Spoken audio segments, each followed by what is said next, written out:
So typically, like, just to kind of finish that point, so you'd like lease the space and then you'd hire drivers for that territory. So we do a few things, right? I'll give you a couple of options. I land some lanes in this particular region. I have drivers in X region. I drop ship those drivers, kind of like airborne troops.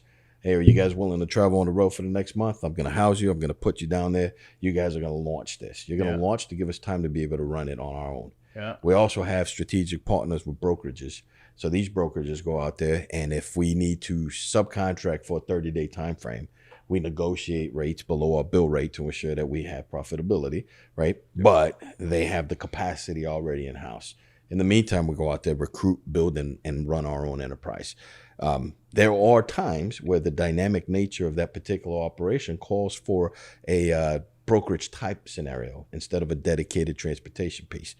So a lot of people don't know this, right? If you're going to run dedicated transportation, you're going to have a truck, and you're going to have to juice that truck. What I mean by that is you're going to have to use that truck for its full capacity, right? If you're only running once a day and for half of the day, well, that's missed opportunities. We call that utilization, right? So we want to optimize utilization within our trucks. We want to optimize utilization within drive time.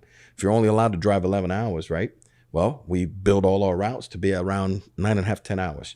That way they give them a little bit of margin of error there. Yeah. If somebody gets sick, something happens, you get delayed, whatever, right? But they're all set up that way on purpose. We try to seek maximum utilization of our driver time, right? So you don't have pissed off drivers hanging out there. If the operation dictates that there be a lot of flexibility within a supplier, let's say you have a finicky supplier and they consistently hold you, right? Well, I'm not going to want to put a company driver on that type of route per se, because that company driver may have a short fuse. That might be a better role for an owner operator who owns the truck, who's on the hook for the maintenance of the truck, the fuel of the truck. That truck, that's their main source of business, right?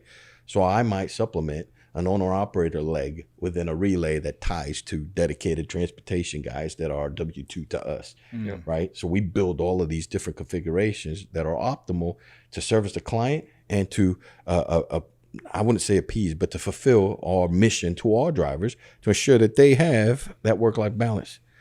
That's the only way to win. Yep. Yeah. How do I entice somebody who already makes decent money? Well, the other structure or the other way that we go about this is I'm not a conventional CEO. If you haven't noticed already, man, I'm not a noble CEO, right? I'm a retired soldier. So I see things practically. And our inverted pyramid scheme was to take care of the guy that matters. Being in the military, I was a non-commissioned officer. A non-commissioned officer is a leader of soldiers. He puts the welfare of his soldiers before himself. And therefore, if you take care of your people first, they'll always take care of you. So instead of us trying to pay ourselves these freaking crazy, outrageous salaries, right, we take care of the driver first. And how we do that enough time, the economies of scale, right? Eventually, we're going to eat, and we're going to eat well. That's right. But we take care of those guys first. So if I'm going to compete with the big guys, I pay my guys better than the other guys. So that's the first reason they jump. Second reason they jump is we negotiate really, really strong healthcare benefits, right? Yeah. I don't have privatized healthcare yet, so I have to buy off the economy. But I'm willing to put my money where my mouth is. So even though I'm buying off the economy, I'm buying the platinum packages, paying for silver packages for people. I'm giving 50% employer contribution or match for whether you have a family of 1 or a family of 10, right? Because I'm trying to ensure that they're taken care of. And because that's our foundational tenet and the premise behind what we do, it allows us to compete on a grand scale. So you have the versatility of terminal space. So I could push different geographic regions at any given time.